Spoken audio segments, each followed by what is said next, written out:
ஆனா மனுஷனால கூடாது, தேவனால அது கூடும். இந்த வார்த்தை நான் ஒரு வாரம் வச்சு எனக்கு ஒரு அற்புதம் நடந்துச்சு. அல்லேலூயா. ஏசப்பா, மனுஷனால கூடாதுன்னு சொல்லியிருக்கீங்க, உங்களால கூடன்னு சொன்னீங்களே, எனக்கு ஒரு அற்புதம் செய்யும் ஆண்டவரே, எனக்கு ஒரு அற்புதம் செய்யும் ஆண்டவரே, இந்த வாரம் முடியதுக்குள்ள நீ செய்வீரடா, செய்யுதுதான் இதுல வந்து நிக்கிறேன். அல்லேலூயா.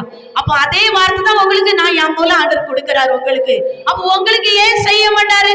செய்வார். என்று நாளைக்கு இல்லை, என்று செய்வார். ஒரு திறந்த வாசலுக்கு அவர் கட்டளையிட முடியும். நம்ம முழு உள்ளத்து விசுவாசம் வேணும். விசுவாசம் தான் ஆசீர்வாதம்.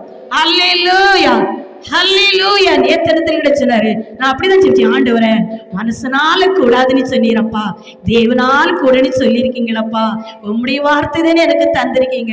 இந்த வார்த்தை எனக்கு ஒரு அற்புதம் செய்யுமா? இந்த வார்த்தை எனக்கு ஒரு அடையாளத்தை காட்டுமா? அந்த வார்த்தை எனக்கு அடையாளத்தை காட்டிச்சு. அந்த வார்த்தை எனக்கு ஒரு அற்புதம் செஞ்சுதான் அந்த இடத்துல நான் நிற்கிறேன். அதே வார்த்தை நான் உங்களுக்கு காத்து இருந்து நான் உங்களுக்கு கொடுக்கும் பொழுது உங்களுக்கு அது அற்புதம் நடக்கும் அல்லவா? அது அதிசயம் நடக்கும் அல்லவா?